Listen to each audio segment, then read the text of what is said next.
Hello students, welcome to equilibrium science. मागच्या व्हिडिओमध्ये आपण बघितलं होतं न्यूलँड्स लॉज ऑफ ऑक्टेव्ह आणि नेक्स्ट असेल limitations of Newlands laws of octaves. जसं आपण बघितलं सुरुवातीला डोबेरानर ट्रायड्स होता.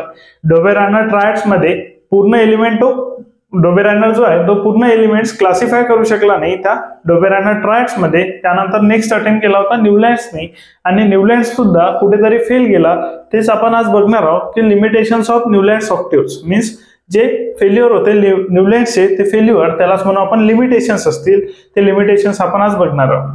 सो बघा आता एलिमेंट्स गिवन आहे आणि जसं आपण बघितलं न्यूलँड्सनी जे एलिमेंट क्लासिफाय केले होते ते एका हॉरिझॉन्टल रोज आणि व्हर्टिकल कॉलम मध्ये क्लासिफाय केले होते. त्यानंतर तो जो रो असेल त्यामध्ये 7 एलिमेंट्स फिटेड होते. बघा आता 7 एलिमेंट्स नंतर जो एव्हरी 8th एलिमेंट असेल, बघा जसं लिथियम आणि सोडियम यांच्या प्रॉपर्टीज सिमिलर असतील अशा प्रकारे न्यूलँड्सनी आपल्या एलिमेंट्सचं क्लासिफिकेशन केलं आणि त्यालाच म्हटलं आपण न्यूलँड्स ऑक्टेव्ह्स. आता त्यामध्ये बघू आपण लिमिटेशन्स ऑफ न्यूलँड्स ऑक्टेव्ह्स. काय लिमिटेशन्स असतील ज्यामुळे न्यूलँड्सचा पिरियोडिक टेबल फेल गेला. सो बघा आता न्यूलँड्सनी काय केलं होतं तर न्यूलँड्स ऑक्टेव्ह जे प्रॉपर्टीज क्लासिफाय करत होतो ते ओनली अप टू कॅल्शियम होतं. कॅल्शियम नंतर सगळ्याच प्रॉपर्टीज तो क्लासिफाय करू शकला नाही. फॉर एक्झाम्पल बघा इकडे असेल ऑक्सिजन अँड सल्फर. आता ऑक्सिजन अँड सल्फर दोन्ही म्हटलं तर नॉन मेटल्स आहे आणि every 8th element has similar properties असं न्यूलँड्स ऑक्टेव्ह मध्ये सांगितलं होतं. मीन्स फर्स्ट एलिमेंट जसं की इथं ऑक्सिजन हा फर्स्ट एलिमेंट आहे, ऑक्सिजन नंतर सल्फर हा 8th एलिमेंट असेल तर यांच्या प्रॉपर्टीज सिमिलर असतील. सिमिलर सल्फर नंतर आयरन असेल तर सल्फर आणि आयरनच्या प्रॉपर्टीज सिमिलर असायला पाहिजे. पण इथे जर सल्फर बघितलं तर हा एक नॉन मेटल आहे आणि आयरन बघितलं तर हा एक मेटल आहे. सो न्यूलँड्स लॉज ऑफ ऑक्टेव्ह्स मध्ये एक लिमिटेशन आलं ते होतं की सल्फर नंतर जो 8th एलिमेंट आला तो आयरन आला आणि दोघांच्या प्रॉपर्टीज मध्ये डिफरन्स होता. वरचा जो सल्फर असेल तो वरचा जो सल्फर असेल तो नॉन मेटल असेल पण इकडे जो आयरन आहे तो असेल मेटल. दोघांच्या प्रॉपर्टीज मध्ये डिफरंट आलता. त्यानंतर बघा कोबाल्ट अँड निकेल दोन्ही सेम पोझिशनला ठेवले. मीन्स एका पोझिशनला 2 एलिमेंट्स ठेवण्यात आले. हा पण एक लिमिटेशन्स होता न्यूलँड्स लॉज ऑफ ऑक्टेव्हचं. 2 elements are placed in one position. एका पोझिशनला 2 एलिमेंट्स ठेवले. हे सुद्धा काय असेल एक ड्रॉबॅक असेल किंवा लिमिटेशन असेल न्यूलँड्स ऑक्टेव्हचं.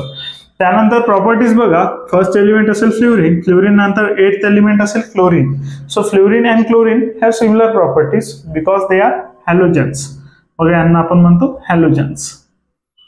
आता फ्लोरीन आणि क्लोरीन यांना हॅलोजन म्हटले जाते. पण कोबाल्ट अँड निकेल हे जर बघितले तर पुन्हा काय असतील metals. Cobalt and nickel metals आहे आणि फ्लोरीन अँड क्लोरीन हे हॅलोजन्स आहे किंवा नॉन मेटल्स आहे. सो यांना ठेवण्यात आलं मेटल सोबत. हे सुद्धा एक लिमिटेशन होतं न्यूलँड्स लॉज ऑफ ऑक्टेव्हचं. सो एक इथे लिमिटेशन लक्षात येते की नॉन मेटल सोबत मेटल ठेवण्यात आलाय. इथे सुद्धा नॉन मेटल सोबत मेटल ठेवण्यात आलं. त्यानंतर 2 एलिमेंट्स एकच पोझिशनला means 2 elements are placed in one position. हे सुद्धा एक ड्रॉबॅक असेल किंवा लिमिटेशन असेल न्यूलँड्स ऑक्टेव्हचं. मीन्स ज्या प्रॉपर्टी क्लासिफाय करत होत्या त्या ओनली अप टू कॅल्शियम होत्या आणि कॅल्शियम नंतर सर्वच प्रॉपर्टी न्यूलँड्स लॉज ऑफ ऑक्टेव्हच्या फील नव्हत्या. त्यानंतर बघा CENLA सुद्धा बघा दोन्ही 2 elements are placed in one position. पुन्हा 2 एलिमेंट्स जे आहे ते वन पोझिशन मध्ये ठेवण्यात आले आणि हा काय असेल एक ड्रॉबॅक असेल. त्यानंतर न्यूलँड्सने जे एलिमेंट्स क्लासिफाय केले ते 7 रोज इंटू 8 मध्ये क्लासिफाय केले. मीन्स टोटल क्लासिफाय केले 56 एलिमेंट. एका रो मध्ये 7 एलिमेंट्स असे तयार केले त्याने 8 रोज आणि त्यामध्ये क्लासिफाय केले होते 56 एलिमेंट. पण जे न्यूली डिस्कवर्ड एलिमेंट आहे मीन्स त्यानंतर जे नवीन एलिमेंट्स येतील किंवा न्यूली डिस्कवर्ड एलिमेंट्स येतील त्यासाठी कुठल्या प्रकारची स्पेस या न्यूलँड्स लॉज ऑफ ऑक्टेव्ह मध्ये ठेवण्यात नव्हती आली. बरोबर. जे नवीन एलिमेंट्स डिस्कवर होऊन येतील जसं आपण बघितलं डोबेरानर ट्रायड्सच्या वेळेस कमी एलिमेंट्स अवेलेबल होते आणि न्यूलँड्स लॉज ऑफ ऑक्टेव्ह मध्ये ॲज कम्पेअर टू डोबेरानर थोडे जास्त एलिमेंट अवेलेबल होते आणि त्यानुसार क्लासिफिकेशन केलं न्यूलँड्सने. पण पुन्हा जे नवीन एलिमेंट्स डिस्कवर होतील त्यासाठी कुठलंच पोझिशन किंवा कुठली space Newlands laws of octave मध्ये नव्हती. हे सुद्धा एक लिमिटेशन होतं न्यूलँड्स लॉज ऑफ ऑक्टेव्हचं. आणि या सगळ्या लिमिटेशन्समुळेच नवीन पिरियोडिक टेबल आला. त्याला म्हणू शकतो आपण मेंडेलिव्हस पिरियोडिक टेबल जो लिहिला होता दिमित्री मेंडेलिव्हजने. आणि त्यात सुद्धा आता बघा जसं याच्यात पहिले बघितलं आपण डोबेरानर ट्रायड मध्ये सुद्धा एलिमेंट्स क्लासिफाय केले 3 ट्रायडच्या फॉर्म मध्ये मीन्स 3 एलिमेंट्स घेतले, 3 एलिमेंट्स मधला जो सेकंड एलिमेंट असेल तो मीन असेल फर्स्ट आणि थर्ड एलिमेंटचा, बरोबर. त्यांचं जे ॲटॉमिक मास असेल फर्स्ट आणि थर्ड एलिमेंटचा जे ॲटॉमिक मास असेल ते एक्झॅक्टली अप्रॉक्सिमेटली मीन असेल सेकंड एलिमेंटचा. त्यानंतर आपण बघितला न्यूलँड्स ऑक्टेव्ह, ज्याच्यात according to increasing atomic mass arrange केले. डोबेरायनर ट्रायड मध्ये सुद्धा according to increasing atomic mass arrange केले आणि दिमित्री मेंडेलिव्हने सुद्धा एलिमेंट्स अरेंज केले according to their increasing atomic mass. पण Dmitri Mendeleev means Mendeleev periodic table मध्ये पहिलेच क्लासिफिकेशन झालं होतं ग्रुप्स आणि पिरियड्सचं. मेंडेलिव्ह पिरियडिक टेबल मध्ये पहिला असं पिरियडिक टेबल आहे ज्यामध्ये अवेलेबल असतील ग्रुप्स आणि पिरियड्स. आणि जे मेंडेलिव्ह पिरियडिक टेबल होता त्यामध्ये काही न्यूली डिस्कव्हर्ड एलिमेंट साठी स्पेस सोडण्यात आली होती.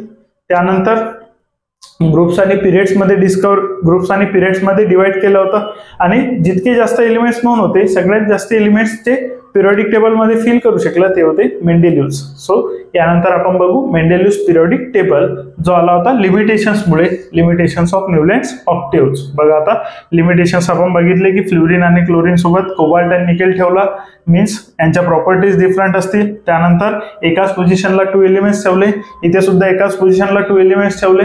त्यानंतर इकडे बघा ऑक्सिजन सल्फर नॉन मेटल्स आहे ते सोबत मेटल ठेवला, हे सुद्धा एक लिमिटेशन असेल न्यूलँड्स लॉज ऑफ ऑक्टेव्हचं. आणि जे न्यूली डिस्कवर्ड एलिमेंट आहे त्यासाठी कुठल्या प्रकारची स्पेस सोडली नव्हती, हे सुद्धा एक असेल लिमिटेशन्स न्यूलँड्स लॉज ऑफ ऑक्टेव्हचं. आणि या लिमिटेशनच्या चलते नेक्स्ट आलं मेंडेलिव्ह पिरियडिक टेबल जो की अरेंज होता according to increasing atomic mass.